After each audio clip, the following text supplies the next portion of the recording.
Hi, Teri here from Stamping Magic. Welcome back to my channel. Today's project is a fancy fold card. I've used the Framed Florets stamp set together with the coordinating dies, and I've also used paper from the Fitting Florets Designer Series paper pack. Inside there's a panel where you can write your message, although you could have put this on the back if you wanted and just put a paper panel on the middle and decorated it. It's entirely up to you. This is the top view of the card and how it looks once it's open. It's really pretty. So let's get started. These are all the measurements you need for all the elements required to create this project. So if you're interested in reproducing it, take a screenshot so you can refer to it later. I'm using balmy blue for the inside of the card. Now, first of all, I'm going to line up the right hand side at 1 centimetre. If you're an 8.5 inch by 11 inch user, this needs to be ½ inch. And then I'm going to score down. And I'm lining up the right hand side because I'm using the right hand ruler. But now I'm going to turn it round because I'm going to use the left hand ruler. If you're an A4 user like me, you want to line up the left hand side at 6.1 centimetres. If you're an 8.5 inch by 11 inch user, this needs to be 2 and 9/16 of an inch. Now 2.5 inches is 8/16, so it's just one mark to the left of that is 9/16. And finally, as an A4 user, I'm lining up the left hand side at 11.1 centimetres. For 8.5 inch by 11 inch users, this needs to be 4 5/8 of an inch. Now 4.5 inches is 4/8, so it's 2 marks to the left of that would be 5/8. Here is the Framed Florets stamp set. Now today I'm using most of the images. For my original card I used the Wishes for a Beautiful Birthday sentiment, but I think for this one I'm going to change it to For a Special Person on a Special Day. It's a little smaller, so I've got a bit more room to decorate the panel. I'm going to stamp the images with Memento Tuxedo black ink and the sentiment with Night of Navy ink. I'm going to start with the sentiment and I'm going to stamp it into the middle of this basic white card. That leaves me room all around it to die cut it. I'm switching over to Memento Tuxedo black ink now and I'm going to stamp one of the large floral sprays. Now these little sprays, I'm stamping 4 of them here, but you actually need 6. I changed the design later on. The other large spray of flowers, you need to stamp 2 of them. You will also need 2 of the large single flower and 2 of the small single flower. And finally 2 of the double leaves.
Once everything's coloured, I can die cut all the images using the Framed Florets dies. There's an outline die for each of the images.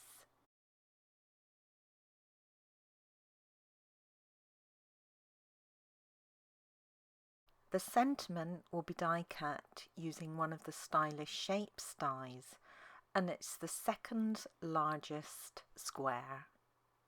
Now I've used the largest square to die cut a Night of Navy matte, and I've used the largest flag or banner die to die cut a Night of Navy banner. Once all the images are die cut, I've gone ahead and added dimensionals to some of them. Now, one of the larger flowers, single flowers, both the smaller single flowers, the large spray, and these tiny sprays, I've just added a mini dimensional right at the top. I'm going to glue the stem flat, and that's on all 4 of them. Now these 2 other sprays, I need to doctor these slightly before I add the dimensionals.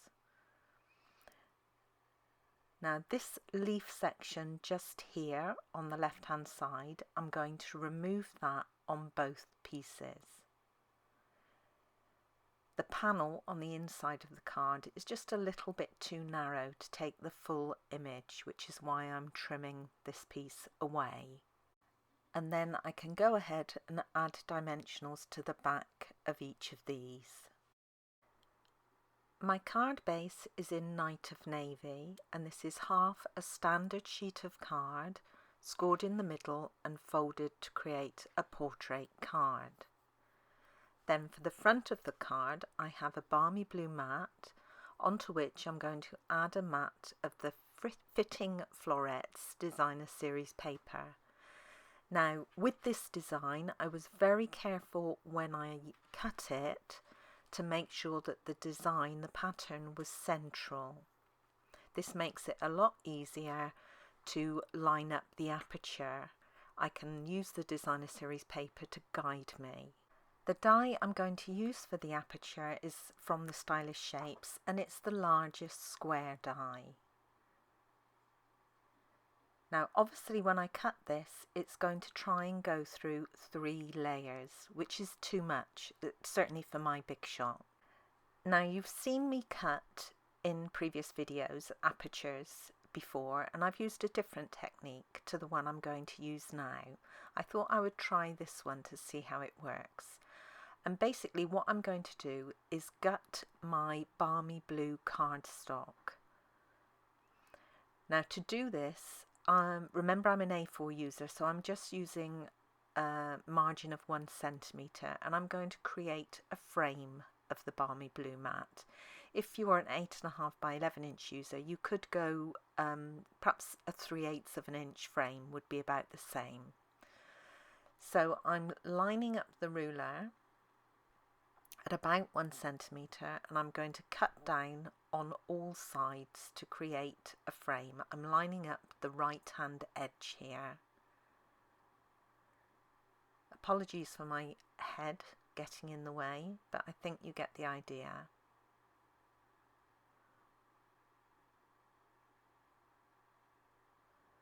Obviously it's very difficult to see with the camera in place.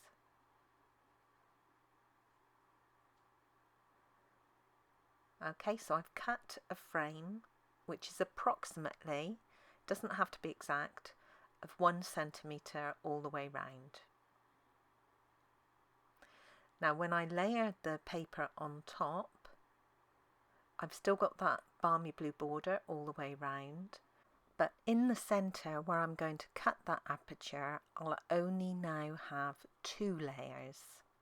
So I can now go ahead and add my Designer Series paper to the frame, and then I can position the whole thing onto the front of my card base.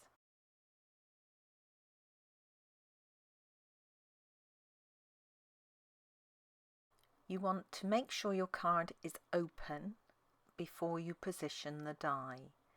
Now when you position it, you want to ensure that you've got an even border around the sides and the top of the die. Don't worry about the bottom.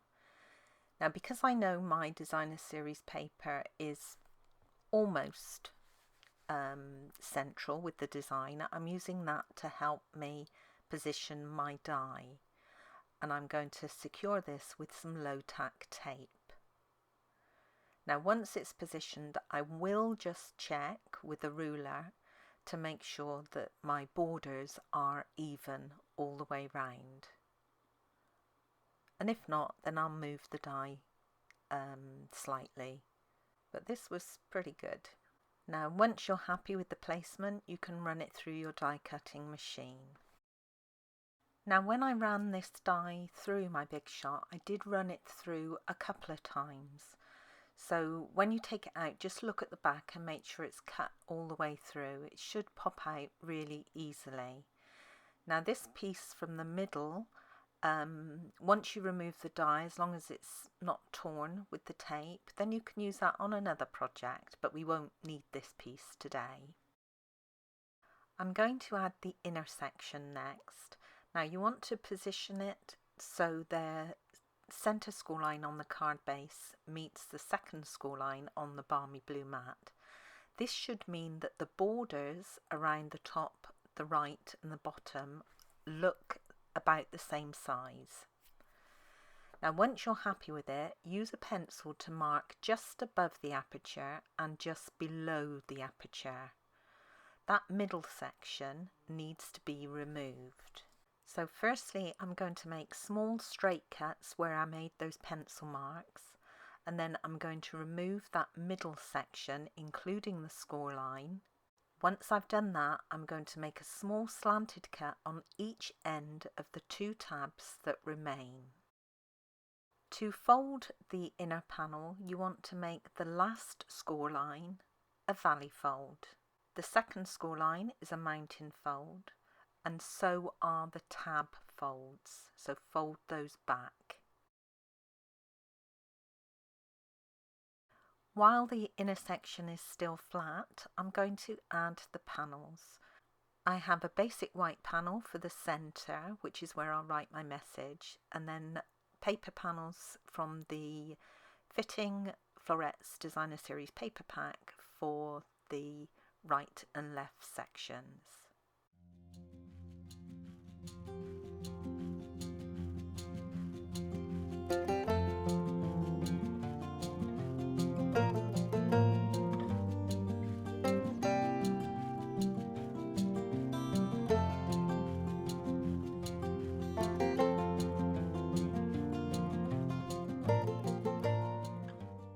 I'm going to position the right hand panel first of all.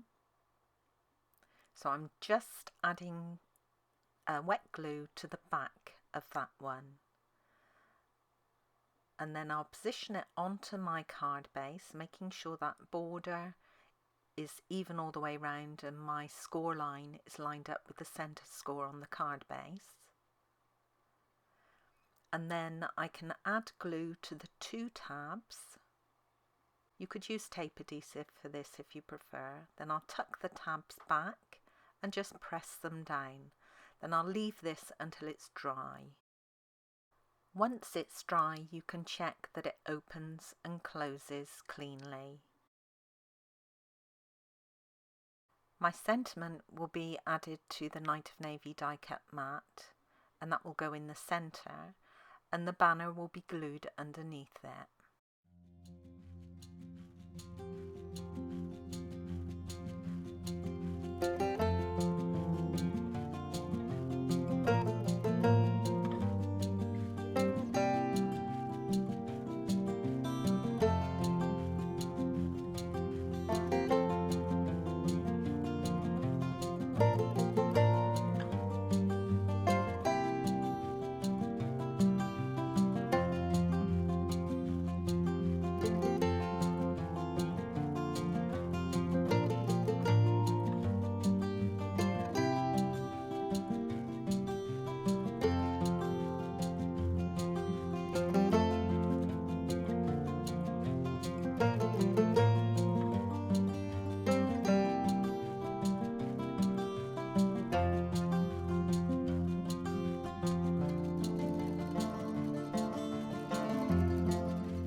And that's my card complete.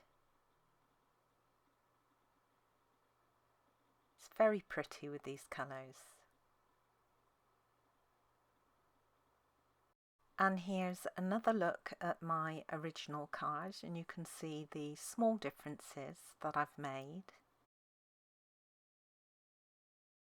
These cards will fit into standard size envelopes, but if you want to make a box to hold them instead, I'll leave a link at the top right of the screen to a video that shows you how to make a box for this size card.